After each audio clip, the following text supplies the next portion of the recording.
Astaghfirullah. Kemudian beliau menyebutkan dalil kedua, an Ibni Mas'udin sami'tu Rasulullah sallallahu alaihi wasallam yaqul innar ruqa wat tamaima wat tiwalata syirkun, rawahu Ahmad wa Abu Dawud. Dari sahabat Ibnu Mas'ud, aku mendengar Nabi sallallahu alaihi wasallam bersabda, sesungguhnya ruqyah, tamimah dan tiwalah adalah kesyirikan.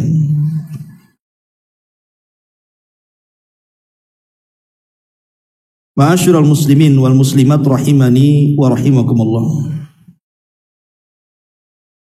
Sedikit bicara soal ruqyah.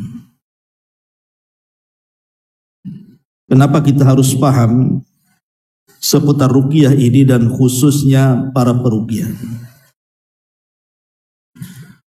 Karena kalau tidak paham urusan ruqyah, itu fatal akibatnya. Karena kita tahu bahwa dari seluruh orang-orang yang Allah anugerahkan bisa ataupun membuka praktek pengobatan, yang paling banyak masuk pada kekeliruan itu adalah tukang ruqyah. Ya. Kenapa? Kalau dokter yang ada di rumah sakit itu, mereka mengobati sesuatu yang tampak di depan mereka. Bahkan mereka belajar bertahun-tahun, apalagi sampai ke spesialis tertentu. Itu sampai belasan tahun tuh mereka mengambil pengetahuan soal kesehatan. Artinya mereka bisa mendeteksi, apalagi dengan kecanggihan alat hari ini. Si fulan kena kolesterol, si fulan kena diabetes, si fulan kena kanker, kena ini, kena itu. Mereka tahu. Karena penyakit yang dihadapinya nampak. Tapi kalau para peruqyah ini, penyakit yang tidak dihadapinya itu tidak tampak. Macam mana dia caranya tahu bahwa orang ini terkena penyakit seperti dokter mendeteksi tahu ini kena asam urat, ini kena kolesterol, darah tinggi. Peruqyah tidak tahu. Karena dia menghadapi perkara gaib masalahnya. Makanya kalau para peruqyah itu tidak tahu ilmunya, maka dia akan jatuh kepada pengobatan yang sangat fatal. Bahkan bisa saja berubah dari peruqyah menjadi dukun. Yang tadinya boleh kita panggil untuk meruqyah kita, jadi haram hukumnya. Jangan lagi bicara membenarkan ucapannya. Datang saja sholat kita 40 hari ditolak jadinya. Makanya dalam dunia ruqyah ini ada hal-hal yang harus dipahami. Dan jangan sembarang juga antum memanggil mereka kalau memang antum tidak paham apakah ruqyahnya syar'i atau tidak syar'i.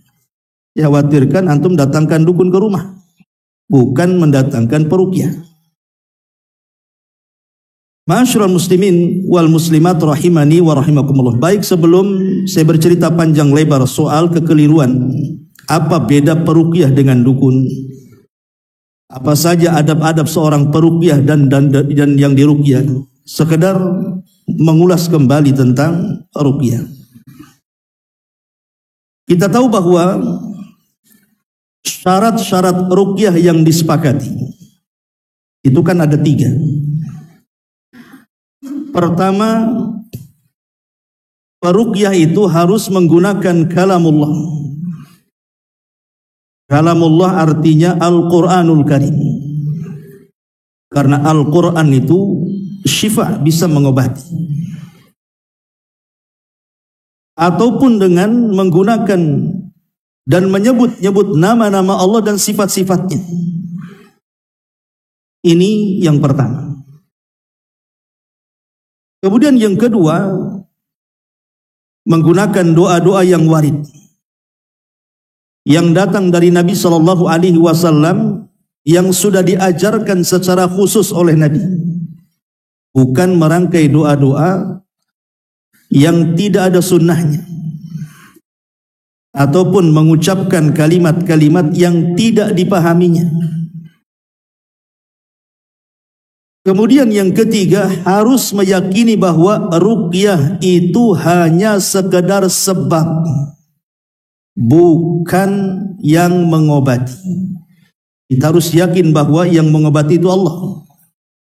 Ruqyah ini hanya sekedar sebab, sama dengan kita ke apotek beli obat, sama dengan kita ke rumah sakit diobati dokter, itu sebab semuanya. Yang menyembuhkan itu Allah. Karena ruqyah ini yang mengobati Allah Subhanahu wa ta'ala, berarti ruqyah juga bisa mengobati berbagai macam penyakit. Jadi bukan hanya sekedar penyakit rohani seperti yang dikatakan Al-Imam Ibnul Qayyim rahimahullahu ta'ala, bisa mengobati orang yang terkena sihir, ain, hasad dan yang semacamnya. Tapi dia juga bisa mengobati penyakit-penyakit badan, penyakit-penyakit yang ma'ruf. Karena yang menyembuhkan adalah Allah Subhanahu wa ta'ala. Allah yang menurunkan penyakit, Allah juga yang menyembuhkan. Ruqyah itu hanya sebab. Kalau seandainya habis diruqyah tidak sembuh, ya memang Allah belum mentakdirkan dia sembuh, namanya sebab. Dan ruqyah ini tidak sekali dua kali, kadang-kadang berkali-kali, sampai betul-betul nampak dampaknya ataupun hilang penyakitnya. Ini tiga perkara yang harus dipahami. Ma'asyiral muslimin yang dimuliakan Allah Azza wa Jalla, adapun tata cara ruqyah sendiri itu ada tiga macam.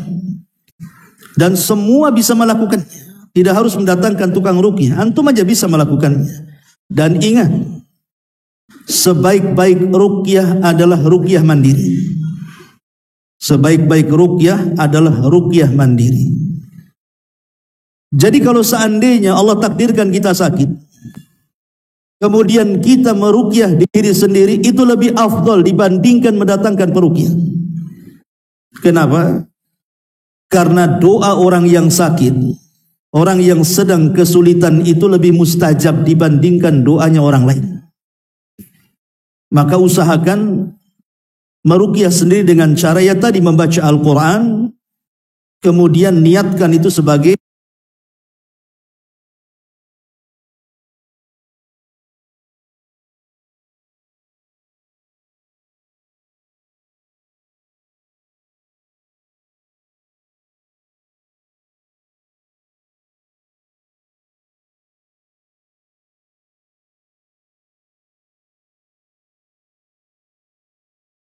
obat bagi badan kita. Kalau Allah sembuhkan, alhamdulillah. Bukan mungkin Allah punya rencana lain yang jauh lebih, ma huwa syifa. Quran itu semua obat. Kalau seandainya kemudian menggunakan ayat atau surat tertentu yang ada fadilahnya, lebih afdal. Seperti namanya surah Al-Fatihah, jelas fadilahnya.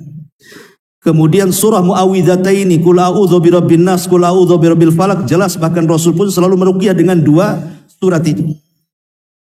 Atau ayat kursi umpamanya. Maka itu lebih afdal karena jelas keutamaannya kan. Tapi kalaupun membaca Al-Quran secara ngacak pun tidak ada masalah. Karena Quran itu adalah obat.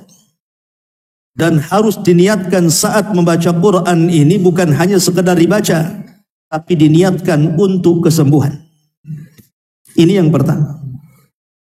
Yang kedua, boleh juga disertai dengan tiupan. Jadi sambil membaca Quran kita tiup. Jadi daerah-daerah yang kita anggap sakit, mamanya kita sakit kepala, pegang kepalanya, ya. Sambil ditiup di telapak, kemudian ditaruh di sini. Ataupun cara yang ketiga, dengan cara nafsu. Nafsu itu tiupan disertai dengan sedikit ludah. Nah, banyak ludahnya. Sedikit aja. Jadi itulah tiga cara. Dan terkadang boleh juga ruqyah itu menggunakan media-media tertentu yang sudah difatwakan para ulama boleh. Contoh umpamanya dengan air. Ataupun dengan minyak zaitun. Dan tidak boleh meluaskan media-media yang tidak ada sunnahnya. Umpamanya kita bacakan dengan air, kemudian kita baca Al-Quran, kemudian kita tiup atau dengan cara meniup dan sedikit ludah kita masuk di situ, atau menggunakan minyak zaitun, karena minyak zaitun itu tumbuh dari pohon yang diberkahi.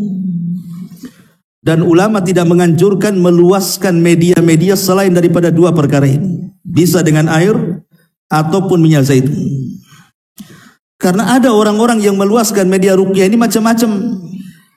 Ada dengan bukhur, dengan asap-asap, ada dengan kurma. Ya kalau kurmanya maksudnya hadis Rasul, kemudian pagi 7 butir, sore 7 butir, memang ada nasnya. Tapi kalau umpamanya dicampur dengan air, dibacakan Quran kemudian suruh meminum, itu tidak ada hadisnya. Ataupun dengan garam dan begitu seterusnya. Atau membaca hal-hal yang tidak pernah dilakukan Rasul. Umpamanya antum punya sumur, nampaknya angker sumur, jangan-jangan jinnya dari sumur. Antum baca Al-Baqarah sambil mendamkan kepala di sumur itu. Nggak ada contohnya itu. Ya. Jadi batasilah ruqyah itu hanya sesuai dengan syar'i saja. Ma'asyiral muslimin yang dimuliakan Allah Subhanahu wa taala, baik kita akan membahas tentang adab peruqyah dulu. Kalau Anda ingin jadi peruqyah, baik meruqyah diri sendiri atau orang lain, pertama harus adanya keikhlasan. Karena ada peruqyah itu, mereka meruqyah itu karena mengharapkan imbalan. Umpamanya dia datang meruqyah, pertama datang dapat amplop, kedua datang tak kasih amplop, ketiga tak mau datang. Nada tuh, malas ketika ada amplopnya. Sebenarnya mengambil upah dari ruqyah itu tidak ada masalah. Karena para sahabat pun pernah mengambil upah dari ruqyah itu. Ketika ada sekelompok para sahabat masuk ke sebuah kampung, rupanya hendak minta dijamu, tiba-tiba kemudian orang kampung itu pelit semua. Namanya kampung bakhil. Tapi kemudian akhirnya Allah takdirkan pemimpin kampung itu tersengat kalajengking. Kemudian mereka mengatakan kepada sahabat-sahabat ini, saya lihat di antara kalian kayaknya ada seorang tabib yang bisa menyembuhkan. Maka seorang sahabat dari rombongan itu mengatakan ya. Akhirnya kemudian dibacakan surah Al-Fatihah, sembuh pula dia. Tapi sebelum membaca Al-Fatihah, dia kemudian mengatakan saya akan menyembuhkan, tetapi dengan syarat sediakan beberapa ekor kambing. Setelah sembuh ya dikasih kambing, artinya kan boleh mengambil upah kan. Tapi jangan berlebihan. Dan tujuan kita kalau bisa bukan untuk itu, memang kita ingin menolong saudara kita supaya dia sembuh. Disitulah letak pahalanya. Karena bagaimanapun Allah Subhanahu wa taala akan tetap bersama hambanya selama hamba ini menolong saudaranya. Kan begitu dalam hadis itu. Jadi harus ada keikhlasan. Dan peruqyah itu harus punya akidah yang sahih. Punya akidah yang benar. Jangan sampai kemudian peruqyah ini rusak akidahnya. Terjerumus kepada kesyirikan kepada Allah Azza wa Jal, maka tidak akan banyak mempengaruhi saat meruqyah kalau akidahnya rusak. Yang kedua, harus betul-betul mengikuti sunnah Nabi SAW. Peruqyah itu dalam kesehariannya harus mengikuti sunnah Rasul, baik secara akidah, baik secara ibadah ataupun muamalah. Karena ini sangat mempengaruhi saat dia meruqyah. Berarti di sini kalau dia seorang ahli bidah, maka tidak akan banyak mempengaruhi dalam ruqyahnya. Kemudian juga seorang peruqyah ini harus berani, punya keberanian. Kenapa demikian? Karena terkadang orang yang diruqyah ini, kalau memang betul-betul dia kerasukan, dia bisa melawan kita. Bisa saja mukul kita. Mungkin yang diruqyah badannya besar segede gajah. Antum pula peruqyah kecil kan gitu. Ditumbuh habis lah. Harus punya keberanian dia. Ya, harus berani tukang ruqyah itu. Ya. Kemudian juga harus ada kesabaran. Sabar. Kadang diruqyah sekali belum sembuh, diruqyah 2 kali sembuh, belum sembuh, diruqyah 1 minggu juga belum sembuh, terus saja. Jadi harus sabar. Karena kalau tidak sabar, justru dia pula yang harus diruqyah, peruqyah, yang harus diruqyah jadi karena dia tidak sabar. Namanya ngobati orang itu sabar. Lihat dokter itu. Disuruh apa? Kalau habis diobati itu disuruh datang tuh. Disuruh cek seminggu sekali, seminggu. Kita aja yang suudon sama dokter. Itu dokter cari uang aja. Memang dokter maunya kita sembuh. Ya. Lah peruqyah juga begitu. Kemudian juga harus punya tawakal kuat peruqyah ini. Harus punya tawakal kuat kepada Allah Subhanahu wa ta'ala. Sandarkan semua urusan itu kepada Allah. Jangan takabur. Karena dia sudah mungkin beberapa kali meruqyah, kemudian sana sembuh, sini sembuh, dan kebanyakan yang ia ruqyah sembuh umpamanya. Jangan sampai takabur. Semua itu harus tetap disandarkan kepada Allah Subhanahu wa ta'ala. Tawakal yang kuat. Kemudian juga peruqyah itu harus punya akhlak yang baik. Begini ikhwan. Ini saya saksikan baik di YouTube atau ada sebagian ikhwan yang cerita. Terkadang peruqyah ini ketika meruqyah itu tidak ada tawadhu'nya. Yang ada marah-marah saja sama yang diruqyah itu. Seperti umpamanya contohnya, dia mengancam kepada jin yang ada dalam tubuh orang yang diruqyah ini, keluar kamu, kalau tidak saya bakar. Sambil berteriak. Kalau tidak saya bunuh. Kemudian kalau seandainya kemudian ada pengaruh gitu, maka dia meyakini bahwa si jin itu sudah terbakar atau kesakitan. Ma'asyiral muslimin yang dimuliakan Allah Azza wa Jalla, antum ini sedang kelahi atau sedang mengobati? Tidak ada satupun sahabat Nabi SAW ketika meruqyah mengancam membakar jin. Tidak ada. Sebutkan hadisnya. Mana riwayatnya? Apalagi sampai mengancam mau membunuh. Kau kalau tidak keluar saya bunuh. Kau kalau tidak keluar saya bakar. Ikhwan, kadang-kadang kemudian marah dia.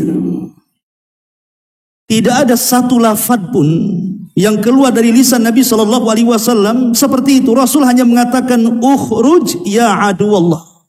Keluar wahai musuh Allah. Hanya sebatas itu. Dan itu bukan akhlak seorang muslim. Karena tidak ada satupun riwayat sahabat membunuh jin, membakar jin saat melakukan pengobatan. Ingat, ruqyah ini ibadah. Harus mencontoh. Bukan teriak-teriak mau bakar, mau bunuh. Itu tidak ada itu. Cukup minta kepada jin itu keluar. Wahai musuh Allah, keluar. Itu saja. Yang kedua, kita meyakini dengan keyakinan yang diada-adakan. Umpamanya ada reaksi nih. Kamu sudah terbakar. Dari mana kita tahu dia terbakar? Apakah kemudian terbakarnya jin sama ketika antum melempar bensin kemudian membakar orang? Enggak begitu ikhwan. Tahu memang dia terbakar, apinya kayak apa? Memang ada keluar asap dari kepalanya. Oh, nampak nih kebakar, ada asapnya dari kepala tuh. Itu lagi ngerokok itu. Ikhwatu fiddin yang dimuliakan Allah Azza wa Jalla, enggak boleh seperti itu. Peruqyah itu harus tawadhu.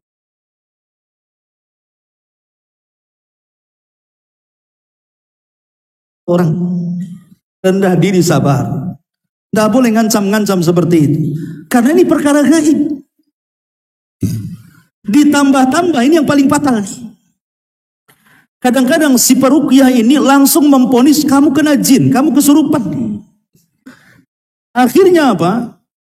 Ketika si peruqyah ini sudah pergi, kalau yang diruqyah ini suaminya atau mungkin istrinya, jadi bertengkar lah ini suami istri itu kan, betul? Kau kena sihir kan? Atau mungkin istri, jangan-jangan kau yang nyihir saya. Karena terkena sihir informasi dari si peruqyah kan? Jadi masalah rumah tangganya.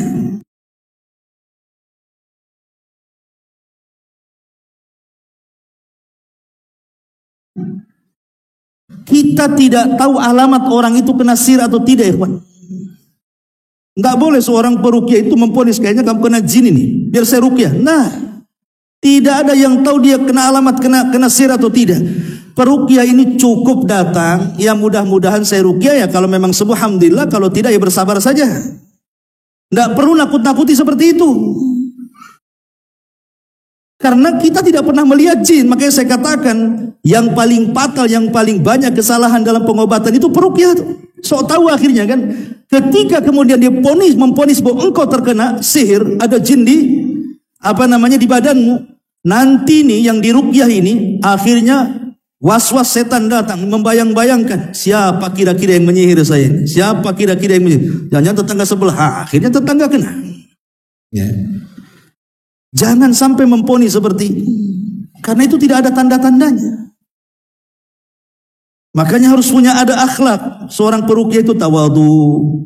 Ya. Harus betul-betul memang niatnya ingin supaya orang itu sembuh. Jangan nakut-nakuti, itu namanya nakut-nakuti itu. Makanya lihat dokter itu, kalau antum ke dokter, nakut-nakuti gak dokter itu? Penyakitnya bahaya, besok mati kan? Nggak ada dokter kayak gitu itu. Walaupun besok mau mati kan ngomong dia. Ngomongnya sama orang. Tapi sama orang yang sakit gak akan dibicarakan, karena itu kode etik mereka. Lah harusnya peruqyah kan kurang lebih dengan dokter. Anda ini penyembuh, bukan dukun sok tahu yang gaib. Apalagi sampai mengatakan nih, kayaknya ini jin korinnya nih. Kalau dia sudah mengatakan seperti ini, jangan didatangkan peruqyah seperti ini. Dia dukun. Karena sudah mengklaim tahu yang gaib namanya. Yang tahu yang gaib itu cuma Allah Subhanahu wa taala. Makanya seorang peruqyah itu harus berakhlak. Ya. Ma'asyiral muslimin yang dimuliakan Allah Subhanahu wa taala. Kemudian juga seorang peruqyah itu betul-betul mengharap pahala Allah Subhanahu wa taala. Artinya datang itu hanya betul-betul ingin menolong saudaranya. Soal kemudian dia dapat upah ataupun tidak, sedikit atau banyak, dia tidak mematoknya. Dan insya Allah kalaupun tidak ada balasan di dunia, Allah akan balas di akhirat. Karena ruqyah ini ibadah, baca Quran di situ. Ya. Ma'asyiral muslimin yang dimuliakan Allah Subhanahu wa taala, yang paling penting juga seorang peruqyah itu harus punya ilmu. Harus punya ilmu. Minimalnya ilmu halal dan haram. Kalau dia tidak tahu ilmu halal haram, akhirnya meruqyah pun tidak tahu mana yang boleh, mana yang tidak jadinya kan. Makanya harus belajar. Harus terus membaca. Bertanya, hadir di majelis ilmu ya, supaya dia paham cara meruqyah. Karena bukan hanya sebatas dia punya pengetahuan tentang halal dan haram, seorang peruqyah itu harus punya hibrah. Hibrah ini pengalaman. Kita lihatlah dokter-dokter itu kan, semakin jam terbangnya, semakin banyak menangani pasien, semakin canggih dia, semakin banyak yang diselamatkan. Lah peruqyah juga sama seperti itu. Dia harus banyak belajar, terutama kepada kakak-kakak para peruqyahnya lah yang sudah lama-lama, yang sudah mempraktikkan betul-betul ruqyah syar'iyah. Harus punya pengalaman. Bukan datang baca Quran gitu saja, tidak ada ilmunya semuanya. Ma'asyiral muslimin yang dimuliakan Allah Subhanahu wa taala. Kemudian juga terus berdoa kepada Allah ketika meruqyah agar Allah memberikan kesembuhan kepadanya. Dan menjauhi cara-cara yang tidak syar'i. Cara-cara yang tidak syar'i. Umpamanya ya tadi, karena dia mungkin berdasarkan pengalaman. Padahal tidak semua pengalaman ini sesuai dengan syar'i. Terkadang pengalaman dia tidak sesuai dengan syar'i. Umpamanya saat meruqyah umpamanya dengan cara menendang, memukul, mungkin jinnya jahat gitu. Pukul orang, keluar sampai kesakitan, bukan jin yang keluar, memang dipukul ya sakit kan gitu. Kesakitannya itu bukan masalah jinnya, memang walaupun gak kesurupan dipukul ya sakit lah kan gitu. Tengok udah reaksi katanya. Ma'asyiral muslimin yang dimuliakan, cara-cara seperti ini ada yang sampai dicekik, ditendang, naudzubillah. Ya. Jangan menggunakan cara-cara yang tidak syar'i, penemuan-penemuan yang menyelisihi sunnah Nabi SAW. Maka yang lebih selamat itu bacakan saja. Ya. Kalaupun harus memegang tempat-tempat yang mungkin dirasa sakit oleh yang diruqyah itu pun kepada orang-orang yang boleh dipegang. Seperti mamanya peruqyahnya laki-laki, yang diruqyahnya laki-laki, ada masalah. Ini peruqyahnya laki-laki, yang diruqyahnya perempuan, dipegang-pegang lagi. Nggak boleh kan? Ustadz, tapi kan saya pakai kaos tangan. Walaupun pakai kaos tangan, Nabi loh ketika membaiat sahabiah tidak pernah berjabat tangan. Bisa saja Nabi pakai kaos tangan kan, tapi tidak luka Nabi. Makanya jangan menyentuh. Dibacakan saja. Di balik tabir. Kecuali kalau dia boleh dipegang sama laki-laki atau sama perempuan yang meruqyah, tidak ada masalah. Nah, ini juga kadang-kadang nggak punya akhlak itu. Yang lebih parah lagi kadang-kadang berkhalwat pula dia. Pamannya meruqyah istri orang, suaminya pergi dulu, tetap aja dia baca. Gimana ikhwan? Berkhalwat. Ingat kalau sudah berdua-duaan laki-laki dan perempuan, yang ketiganya setan itu. Ma'asyiral muslimin yang dimuliakan Allah Azza wa Jalla. Jadi menggunakan cara-cara syar'i yang betul-betul ada sunnahnya.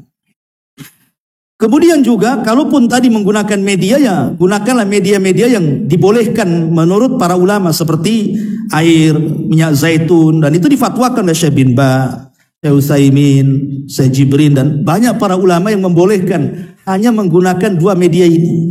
Selebihnya maka jangan diluaskan media-media yang tidak ada contohnya, nanti masuk pada khurafat. Dikhawatirkan masuk pada khurafat nantinya. Menggunakan garam, menggunakan bawang, menggunakan cabai, habislah bumbu dapur tuh jadi.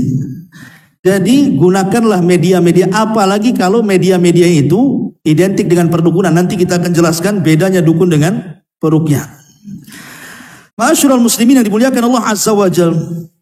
Dan tidak boleh seseorang itu menawar-nawarkan, menjadikan ruqyah ini sebagai pencarian pekerjaan untuk ma'isyah dia, tidak boleh. Sampai umpamanya iklan di medsos, kemudian datang ke tukang-tukang reklame atau apa yang membuat pengumuman itu kan, banner-banner dan begitu seterusnya dipampang di depan rumahnya. Ma'asyiral muslimin yang dimuliakan Allah Subhanahu wa taala. Kita ini bukan seperti dokter, sekali lagi, yang betul-betul ilmiah cara mengobatinya. Terkadang puluhan tahun mereka belajar. Dan penyakitnya juga jelas. Peruqyah ini hanya sekedar sebab pengobatan saja. Kita tidak memastikan sembuh.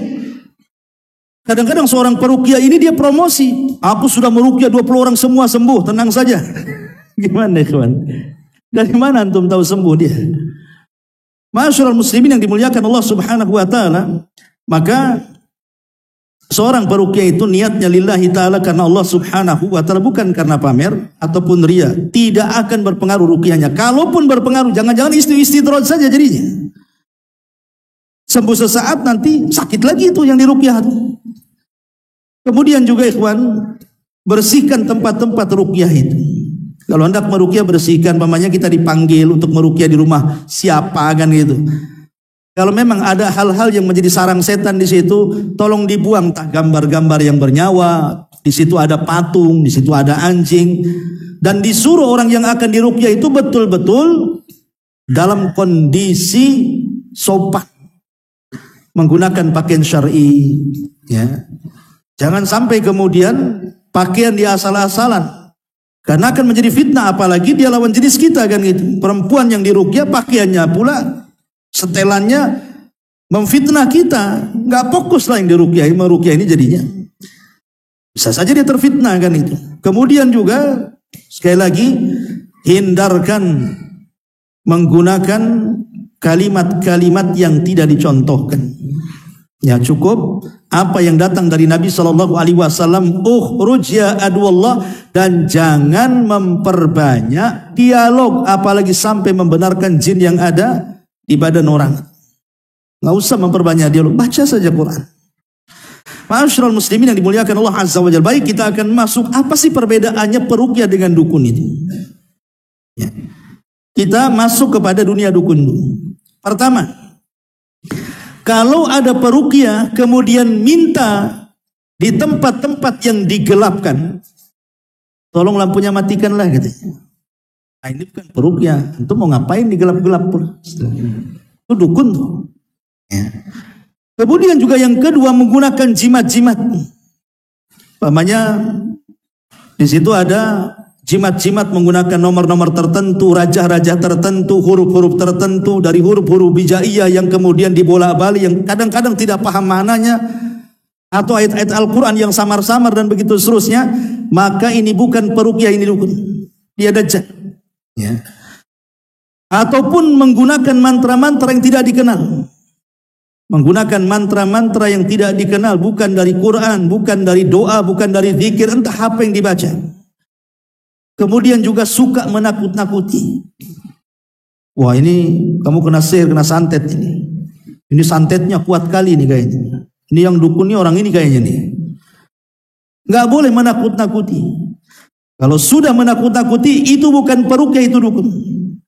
Kemudian juga terkadang menggunakan asap-asapan. Syaitan itu suka dengan asap, maka jangan menggunakan asap. Kemudian juga menggunakan transaksi. Terkadang transaksi ini karena untuk mengadakan syarat-syarat tertentu. Entah untuk membeli ayam, disembeli, membeli barang-barang tertentu dari jimat-jimat dan begitu seterusnya. Ini bukan peruqyah. Peruqyah itu tidak ada beli ini beli itu, dia hanya baca Quran saja. Ya. Masyarul muslimin yang dimuliakan Allah Azza wa Jalla. Kemudian juga suka berbohong. Ruqyah itu tidak suka berbohong. Jangan berbohong. Kalau dukun ya biasa. Karena dukun itu biasa memastikan sedikit-sedikit bisa. Pasti sembuh. Nah, itu kalimat-kalimat seperti ini bahaya. Pak dukun, sembuh, sembuh. Ini penyakit enteng ini, sembuh, gampang ini. Ini kalimat-kalimat seperti ini tidak keluar dari seorang peruqyah. Kemudian terkadang nuduh-menuduh bahwa si fulan menyihir dia. Ini ada nih orang-orang yang suka menuduh, ini kamu terkena sihir, kayaknya yang menyihir ini sekitar sini lah, nggak jauh-jauh dari sini. Ini kan menyebar fitnah. Ya. Kemudian juga sok mengerti perkara-perkara gaib. Ini kalau sudah tahu perkara gaib, ya tadi, pamannya dia mengatakan dalam tubuhmu ada jin, dalam tubuhmu ada setan, ada apa kan itu, ada penyakit hasad, ain dan yang semacamnya, maka ini dukun karena sok tahu yang gaib. Kemudian juga mampu memindahkan penyakit. Sampai saya ingat tuh cerita yang pernah saya sampaikan, ada orang Singapura minta urut, tukang urut kan itu. Kata tukang urutnya, bang, mau nggak saya pindahkan penyakitmu ke telur sama ayam? Gitu. Kan zolim coba kan, penyakit pindah ke ayam pula. Ayam sehat jadi sakit. Gitu. Itu sebenarnya dusta, tidak bisa juga dia mindahin penyakit. Gimana caranya mindahin penyakit itu? Masyarul muslimin yang dimuliakan Allah Subhanahu wa taala. Kemudian juga memanggil-manggil nama jin, memanggil-manggil arwah-arwah tertentu. Nah, ini bahaya. Ya, ini dukun bukan peruqyah. Kemudian menggunakan barang-barang yang dianggap karomah. Ini kalau sudah bau keris, bau tasbih, bau batu aki, bau apa gitu ya, bau batuan dan yang semacamnya. Kemudian dimasukkan ke air, ini kemudian diminumkan, ini dukun bukan peruqyah. Atau bertanya-tanya soal nasab, ibumu siapa dan begitu seterusnya. Kemudian juga terkadang disuruh aneh-aneh syarat-syaratnya seperti jangan mandi beberapa hari, jangan sentuh air beberapa hari. Gimana orang disuruh tidak sholat? Kalau itu kan orang disuruh tidak sholat namanya, sholat kan harus wudu. Ini kadang-kadang memang sampai seperti itu dukun-dukun itu. Ataupun terkadang dia berkhalwat dalam pengobatan itu, berkhalwat. Makanya kita lihat dukun-dukun cabul itu karena berkhalwat dia. Ya. Kemudian juga memegang-megang dan begitu seterusnya sembarangan. Terkadang meminta bekas-bekas yang diobati, entah rambutnya, entah kukunya, entah apanya. Untuk apa coba? Ya. Ini semua adalah perbuatan dukun. Ataupun menggunakan tenaga dalam, mampu menangkap jin dan begitu seterusnya, dimasukkan ke botol. Kayak dulu kan ada cara di TV itu kan, cara apa itu?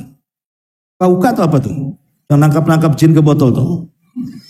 Antum aja bisa, karena itu kan acting. Gimana caranya antum nangkap jin? Sementara Allah yang mengatakan innahum yarakum huwa wa qabiluhu min haitsu la tarawnahum. Dia jin dan kabilahnya melihat kita, sementara kita tidak melihat mereka, kata Allah. Gimana caranya kita melihat mereka? Mereka yang lihat kita. Tapi karena Allah Maha Adil, di dunia iya, mereka melihat kita, kita tidak melihat mereka. Di akhirat Allah balik, kita melihat mereka, mereka tak melihat kita. Karena semua ada keadilan bagi Allah Subhanahu wa taala. Ya. Masyarul muslimin yang dimuliakan Allah Azza wa Jalla. Ataupun menyiksa orang yang diobati, suruh ngerendam, suruh ini, suruh itu. Kan banyak pasien yang datang ke dukun mati karena disiksa, kadang-kadang dibunuh kan sama dukunnya, karena ya mungkin tujuannya hanya dunia saja. Intinya meminta syarat yang aneh-aneh lah kadang-kadang. Kadang-kadang syarat itu yang tidak bisa dikabulkan, hanya bisa dikabulkan oleh dukunnya sendiri. Intinya adalah supaya nambah ongkosnya gitu sebenarnya. Kamu kan nggak bisa nyari, biar saya cari, tapi ada ongkosnya. Maksudnya itu untuk nambah uang dompetnya. Ya, jadi dia buat syarat aneh-aneh dan begitu seterusnya karena mereka bekerja sama dengan jin. Ya. Dan kadang-kadang ada yang meruqyah dengan jarak jauh. Ya, pamannya yang sakit di Amerika peruqyahnya di sini. Ikhwatufiddin, itu dukun. Ya. Kemudian juga sama sekali tidak berakhlak, kadang pakaiannya compang-camping gak jelas. Bahkan yang lebih parah pakaiannya sopan tetapi kemudian seolah-olah dia pakaian ustaz tapi dia dukun. Nah, ini lebih parah lagi. Kalau pakai kalung tengkorak saja masih tahu dia dukun kan itu. Loh kalau pakai tas, pakai jubah, pakai serban, pakai ini kan enggak, orang awam enggak bisa membedakan. Mana peruqyah, mana dukun. Kadang-kadang baca juga dia Quran Fatihah kan gitu. Walaupun terkadang sisanya entah apa yang dibaca dia. Tapi yang jelas kalau ciri-ciri ini nampak, dia bukan peruqyah tapi dukun dajjal, jangan datang bertanya apalagi sampai membenarkan. Karena bukan sholat kita 40 tidak diterima 40 hari, bisa saja kita keluar dari Islam tanpa sadar, naudzubillah. Adapun para peruqyah ini tidak ada ciri-ciri itu. Peruqyah itu hanya sekedar baca. Datang baca. Apa yang dibaca? Al-Quran. Apa yang dibaca? Doa-doa yang warid dari Nabi SAW. Apa yang dibaca ya? Nama-nama Allah, sifat-sifatnya. Tidak lebih dari 3 perkara. Baca Quran, baca doa yang warid, baca nama-nama Allah ataupun sifat-sifatnya. Sini, tidak ada lagi syarat yang lain. Ini kalau peruqyah aneh-aneh syaratnya, kau ini bukan peruqyah, kau dukun. Ma'asyiral muslimin yang dimuliakan Allah Subhanahu wa taala. Makanya harus dipahami ya, perkara-perkara ruqyah ini jangan sampai kemudian masuk pada perkara-perkara khurafat. Ma'asyiral muslimin yang dimuliakan Allah Subhanahu wa taala. Lalu apa yang diharuskan orang yang akan diruqyah ini? Pamannya kita. Dan sekali lagi bahwa sebaiknya kalau kita peruqyah, kalau ada orang yang datang ke kita, jangan langsung kita ruqyah. Atau kalau sebagai peruqyah, ada orang datang minta ruqyah ke kita, jangan langsung diruqyah. Tapi sarankan dulu dia ruqyah diri sendiri. Kemudian kita ajarkan, pamannya datanglah ibu-ibu ke antum. Tolonglah Ustadz, ya, atau akhi ruqyah saya, ya. Antum bilang sama dia, Bu, ya, atau akhi, atau ukhti, bagusnya anti ruqyah sendirilah. Saya ajarkan saja caranya. Karena bagaimanapun saya katakan tadi, meruqyah diri sendiri lebih afdal dibandingkan kita yang meruqyah dia. Karena kita tahu hadis Nabi SAW yang mengatakan 70.000 orang yang masuk surga tanpa hisab dan azab, itu salah satunya orang yang tidak minta ruqyah. Jangan kita memberikan wasilah kepada orang-orang yang minta ruqyah akhirnya kita layani. Kasihan jadinya dia kan, keluar dari 70.000 kan. Karena biasanya yang seperti ini, kalau laki-laki jarang, biasanya emak-emak yang banyak kayak gini. Yang minta diruqyah itu rata-rata ibu-ibu tuh. Ya, nanti keganggu sedikit, oh jangan kena jin nih. Tolonglah Ustaz saya ruqyah, sedikit-sedikit sakit saya ruqyah, sedikit-sedikit. Ikhwatufiddin yang dimuliakan Allah Azza wa Jalla. Orang seperti ini terkadang terjatuh kepada apa? Terjatuh kepada syirik nantinya. Karena kalau seandainya yang meruqyah itu betul-betul sembuh, dia akan menyandarkan kesembuhan kepada sang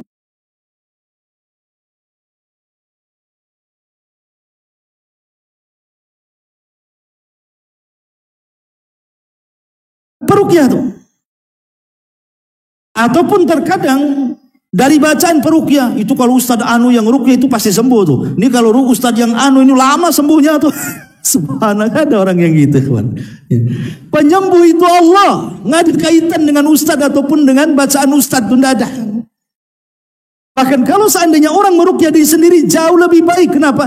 Karena kondisi dia sedang kesulitan. Dan Allah mengatakan, amma yujibul mudtarra idza da'ah fayakshifu su' ila akhiril ayat. Siapa lagi orang yang akan mendengar doa orang-orang yang ada kesulitan kecuali Allah Subhanahu wa taala? Ayat ini mengatakan bahwa di antara sebab mustajab doa adalah ketika orang sedang ditimpa musibah. Sekarang ditimpa musibah orang yang meruqyah atau yang diruqyah? Yang diruqyah kan yang terkena musibah dia. Berarti doa dia lebih mujarab dibandingkan yang meruqyah. Makanya para peruqyah ini saya nasihatkan, kalau ada datang jangan diruqyah dulu. Kalau bisa ruqyah diri sendiri dulu. Kalau dia sudah berusaha mengamalkan tapi juga tidak sembuh dan memang tidak ada obat kecuali dengan cara diruqyah, ya bolehlah kita bantu ruqyah. Karena terkadang ada obat-obat yang di luar ruqyah bisa disembuhkan, umpamanya datang ke dokter. Sebenarnya kalau datang ke dokter dikasih obat selesai itu. Ya. Tapi kadang-kadang peruqyah ini menakut-nakuti, ini nampaknya ciri-cirinya kena jin nih kamu ini. Lah, bisa ngomong begitu. Dari mana Anda tahu kena jin? Saya dulu tuh punya kawan cerita, kawan dia, bukan dia, kawannya cerita, itu kerja di Brunei Darussalam. Ya, dia hafid Quran, kerja di Brunei, dia cerita. Ya, aduh si kawan itu saya punya kawan Ustaz, kenapa? Dia memang hafal Quran, sekarang jadi imam di Brunei Darussalam katanya. Saya bilang gajinya berapa? Oh itu gajinya besar katanya jadi imam, tapi bukan dari imamnya. Ngobati orang katanya. Kenapa? Itu setiap orang datang pasti dibilang kena jin. Mau sakit kepala, mau demam, mau apa pasti kena jin katanya. Ini nipu ikhwan. Dari mana dia coba kan? Masyarul muslimin yang dimuliakan Allah Azza wa Jalla. Jadi intinya harus dipahami satu bagi orang yang akan diruqyah itu. Anda harus tahu bahwa namanya di dunia ini pasti tidak lepas daripada ujian. Tidak lepas daripada bala. Tidak lepas dari masalah, tidak lepas dari penyakit, namanya orang hidup di dunia ini tidak mungkin lepas dari ujian Allah. Kehidupan yang sempurna itu hanya di sorga. Selama kita hidup di dunia pasti diuji Allah. Dengan penyakit, dengan kefakiran, dengan masalah keluarga, macam-macam. Ya. Jadi harus yakin. Kenapa saya katakan harus yakin bahwa dunia ini bukan tempat istirahat tapi darul bala? Supaya kita lebih sabar lagi. Lebih sabar. Dan jangan sampai menolak takdir. Akhirnya kemudian Allah Subhanahu wa taala jadi objek celaan. Kenapa ya Rabb? Aku saja kau timpa penyakit. Kenapa orang itu saya saja? Wah, terkadang ujian itu mengangkat derajat. Boleh jadi mengingatkan kita, boleh jadi menghapus dosa dan begitu seterusnya. Yang kedua, karena begini ya, saya tambah.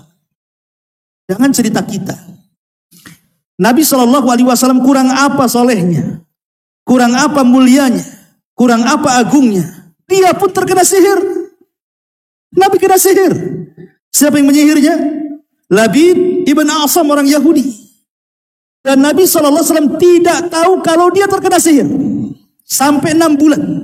Kalau bukan karena Jibril turun kemudian meruqyah dan mengatakan bahwa dia matbub, dia terkena sihir. Baru Rasul tahu. Dari sini istimbatnya peruqyah tidak tahu kalau orang itu terkena sihir. Nabi aja nggak tahu kalau dia kena sihir, kecuali setelah malaikat ngomong, engkau terkena sihir. Maka jangan bilang peruqyah ini langsung main ponis kena sihir. Ini ciri-cirinya nampak nih. Nggak bisa. Ya. Ini harus dipahami. Ini yang pertama. Kalau Nabi saja semulia itu kena sihir, apalagi kita?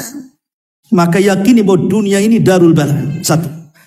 Yang kedua, tetap kita cari obat. Kalau kita terkena penyakit, kewajiban kita cari obat. Karena Allah itu tidak mungkin menurunkan penyakit kecuali ada obatnya. Cuma namanya obat itu alima man alima wa jahila man jahila. Ada yang tahu penyakit itu obatnya ini, alhamdulillah. Seperti kita sakit kepala, oh tahulah ini bodrek, minum bodrek sembuh, alhamdulillah tahu obatnya. Ini kena asam urat nih obatnya, alhamdulillah. Ini kena kolesterol, alhamdulillah. Ada yang tahu. Ya, setelah diberitahu konsultasi dokter kasih tahu ini obatnya, alhamdulillah kita bersyukur. Tapi ada yang tidak tahu. Lah tidak tahu ini disuruh untuk berusaha mencari sebab kesembuhan. Mencari sebab kesembuhan. Entah datang ke dokter, entah datang ke apotek beli obat, entah datang ke tukang-tukang ruqyah, kalau memang itu ruqyah syar'i. Ya. Dan ingat ketika para ulama menjelaskan apakah setiap orang yang minta diruqyah dikeluarkan dari 70.000 orang yang masuk surga tanpa hisab dan azab, Sebagian para ulama mengatakan seperti Syekh bin Baz dan yang lain mengatakan tidak semua orang yang minta ruqyah dikeluarkan dari 70.000 itu. Ya. Ketika orang ini memang tidak bisa disembuhkan kecuali dengan ruqyah, seperti orang kerasukan, dokter mana bisa menyembuhkan? Itu bukan ranah dia. Yang bisa menyembuhkannya para peruqyah kan begitu. Kalau tidak ada obat kecuali itu, maka dia tidak keluar dari 70.000. Tapi kalau dia sedikit-sedikit minta ruqyah, sedikit-sedikit, ini bahaya. Ruqyah diri sendiri dulu. Jangan terus minta ruqyah kepada orang. Kan banyak zikir-zikir yang diajarkan pagi, petang, sebelum tidur, setelah tidur dan begitu seterusnya yang bisa menjadi obat dan pelindung kita dari gangguan setan dan sihir dan yang semacamnya. Ma'asyiral muslimin yang dimuliakan Allah Azza wa Jalla. Kemudian juga yang diruqyah harus paham bahwa ruqyah itu sebab. Saya ulang-ulang. Ruqyah ini sebab, bukan penyembuh. Ya. Bukan penyembuh. Dan seorang peruqyah juga jangan memposisikan dia dokter. Karena dokter itu beda ilmunya. Kalau dokter ini insya Allah nih, kalau ini sembuh ini, ya memang terbukti kan begitu. Dengan mengkonsumsi obat ini, dengan dioperasi, kebanyakan sembuh. Artinya kan lebih banyak sembuhnya dibandingkan tidaknya. Karena namanya ilmu tampak, lebih mudah ngobatinya. Tapi kalau peruqyah jangan memastikan nanti kamu sembuh. Dari mana antum tahu? Ya, antum bukan dokter. Ikhwatu fiddin muliakan Allah Azza wa Jalla. Intinya penyembuh hanya Allah Subhanahu wa ta'ala. Wallahu a'lam bishawab. Ini hanya sekedar nasihat saja. Subhanakallahumma bihamdika asyhadu an la ilaha illa anta astaghfiruka wa atubu ilaik. Allahu ta'ala alam. Assalamualaikum warahmatullahi wabarakatuh.